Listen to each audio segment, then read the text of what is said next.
जय हिंद, जय भारत, वंदे मातरम। मैं आपका साथी वेटरन ओम प्रकाश जैसलमेर से। साथियों,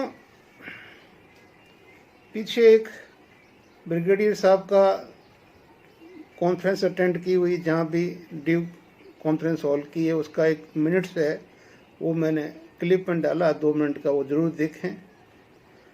और मैं उसके बारे में इतना ही कहना चाहता हूँ कि जेसीओ जवान को आप एमएसपी पे फूट मत डालो। या तो आप जेसीओ जवान की एमएसपी बंद कर लो, आप अपना पेट भर लो।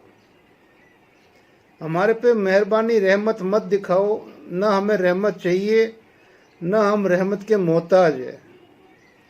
जब ये नहीं थी तब भी ये सेना ब्रिटिश में भी चल रही थी, बाद में भी चल रही थी, आज़ादी के बाद में अभी भी चल रही है। लेकिन ऐसा हमारा मजाक मत उड़ाओ। ऑफिसर की 3,000, जेसीओ की 18,000 और जवान की 12,000। क्या अधिकारियों को अभी भी पता नहीं है कि सबसे पहले आगे फ्रंट में जवान मरता है?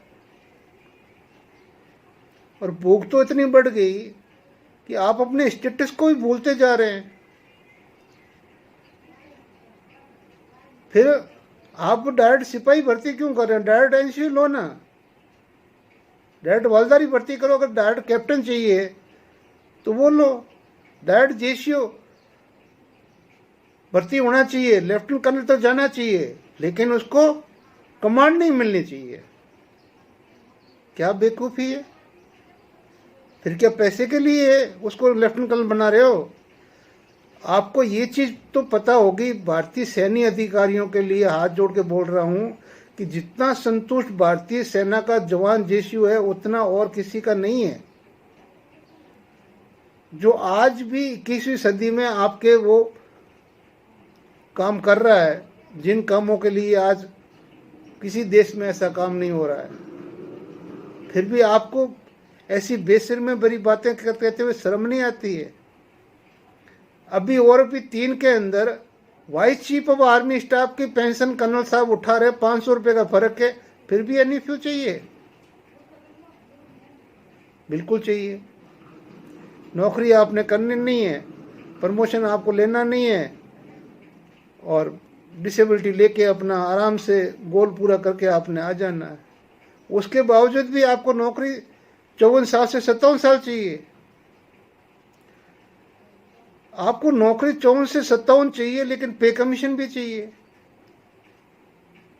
और पे कमीशन में जिसने 15+2 कर लिया, अपना जो उसने लिख के दिया था वो नौकरी कर लिया, वो तो प्रीमेचर में आउट हो गया। वो भले ही, क्या आपके जो 20 साल में आते हैं, क्या वो कर्नल नहीं होते हैं, लेफ्टिनेंट कर्नल नहीं होते हैं, और 20 साल में वो पेंशन नहीं लेते हैं? आखिर इनके पीछे पड़ के आपको मिलेगा क्या? ये पहले से ही मारे हुए थे, आज भी मारे हुए, आगे भी मारे हुए मिलेंगे। इन चिट्ठियों से सागर साहब कुछ नहीं मिलने वाला है। ये आप वाली चिट्ठी पहले ऑलरेडी पे कमीशन आर्मी हेडक्वार्टर के अल्टरनेट ब्रांच में जो स्टैब्लिश किया हुआ, वो भेज चुका है 1 महीने पहले। फर्क उतना है कि आपकी इसमें प्रेस कॉन्फ्रेंस में एमएनएस का नहीं दिया हुआ है, और उन्होंने एमएनएस का 22,000 रुपये दिया हुआ है। और अब तो एमएनएस को भी एक्स सर्विसमैन का कोटा मिल गया है, जबकि 1826 में ये पोस्ट क्रिएट हुई थी। आज तक डीएसआर में कहीं एक लाइन नहीं लिखी हुई कि इनको है जो एक्स सर्विसमैन का देना चाहिए। लेकिन डीएसआर गई भाड़ में। इस सरकार को उससे कोई मतलब नहीं, कानूनों से। अपना नोटिफिकेशन निकाला गजट और शामिल कर दिया। वही कोर्ट जवान करता है, वो जेसीयू भी बड़ा मुश्किल से बनता है, और ये जो जनरल तक की पेंशन लेके आती है, फिर भी उनको एक्समैन की कोटा चाहिए। दीजिए भाई, हम आखिर बोल के कितना बोलेंगे? क्योंकि हमारा जंतर मंतर तो बंद हो चुका है, हमारी सारी उम्मीदें हमें ख़त्म हो चुकी है। हमारे जो संगठन है, कौन क्या कर रहा है, क्या नहीं कर रहा है, पता नहीं। किसी का अच्छा सिस्टम है तो उनके नीचे तक वो जाती होगी, लेकिन हमारे पास तो कोई ऐसी किसी संगठन की डेली ऐसी नहीं आ रही कि उन्होंने आज क्या एक्शन लिया, कल क्या लिया, परसों क्या लिया, क्या वो ले रहे हैं, क्या वो तैयारी कर रहे हैं। साहब, आप में से किसी ने यहाँ तक पत्र नहीं लिखा कि अगर आप पे कमीशन के लिए जो हमारे से मांग रहे हो उसको शब्दों के अंदर आप बांध रहे हो, तो उस शब्दों के अंदर क्या हम वो सब कुछ दे सकते हैं? अभी राजनाथ सिंह जी ने बड़ा खाने में हिस्सा लिया। राजनाथ सिंह से कमजोर डरपोक आदमी हिंदुस्तान का कोई राजपूत नेता नहीं हो सकता। मैं कौम का नाम लेके बोल रहा हूं, नहीं हो सकता। ये बीजेपी का फाउंडर मेंबर है, लेकिन ये चरण चाट रहे हैं। इनकी कोई औकात नहीं कि जो अपना एक छोटा सा अपनी तरफ से 10 रुपए का भत्ता लागू कर दे जैशु जवान को, नहीं है। आप सिर्फ इनको बुलाइए, टोपियां पहनवाइए बड़ी बड़ी और बड़ा खाना करवाइए, जवानों को खुश करिए। इन्होंने एक तरह से पूरा ही हाईजैक करने की पूरी एक जो प्लानिंग है वो है, हो जाएगा। और धीरे धीरे एक दिन हम सभी को शर्मिंदा होना पड़ेगा कि हम वक्त पे जगह क्यों नहीं, और जग पे कर भी क्या लेंगे जब आपको कोई सुनने वाला नहीं है। तो जगह थे तो क्या कर लिया, और अब क्या कर लेंगे। अब हमारे ही YouTube के बंदे कैलकुलेशन कर रहे हैं बोर्ड के ऊपर, 50% डीए मर्ज होगा तो इतना पैसे होगा, इसका होगा, ये होगा, वो होगा, वो होगा। अरे ये मांग 7 पे कमीशन थी तो जुलाई 25 में पूरी हो गई, 50 हो गया था। अगर उसको मानना होता तो मान लिया होता अभी तक। इसके लिए पे कमीशन की भी जरूरत नहीं है। उसमें 2 ऑप्शन दिए हुए हैं, अगर पे कमीशन पहले आ जाए तो उस टाइम कर दो, अगर पे कमीशन से पहले हो जाता है 50% तो मर्ज कर दो। लेकिन यहाँ तो पे कमीशन भी आ गया और 50% भी हो गया, लेकिन मर्ज करने का कोई नाम नहीं ले रहा है, और न आगे आने वाले को डिक्लेयर किया जा रहा है।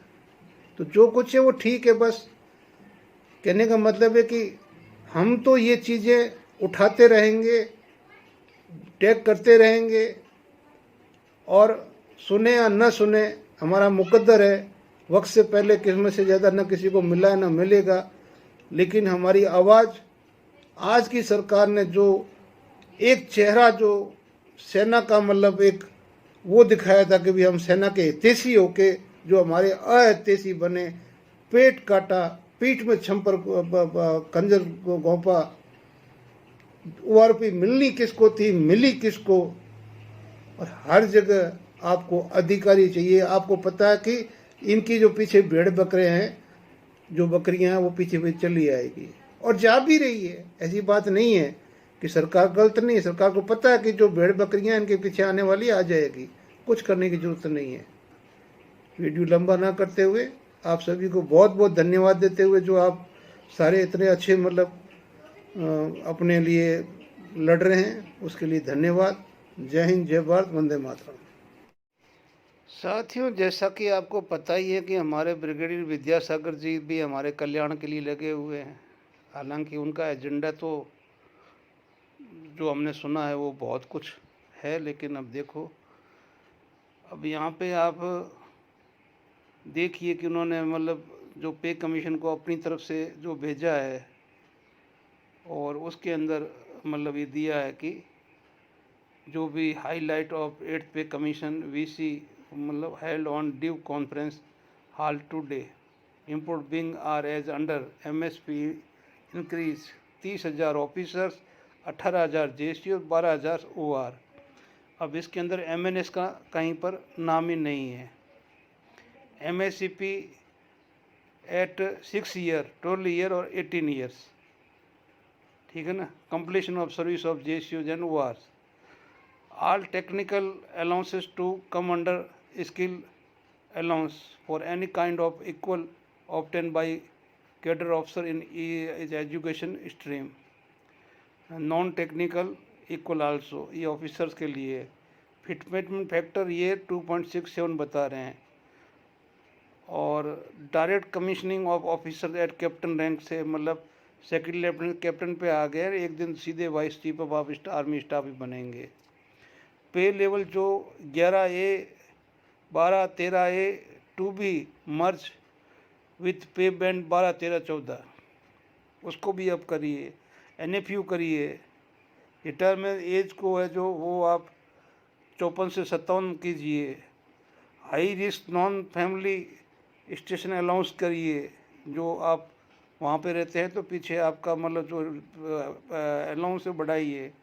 डायरेक्ट एंटी जेसू to get ensure promotion till lieutenant colonel rank not but not come tenure, मतलब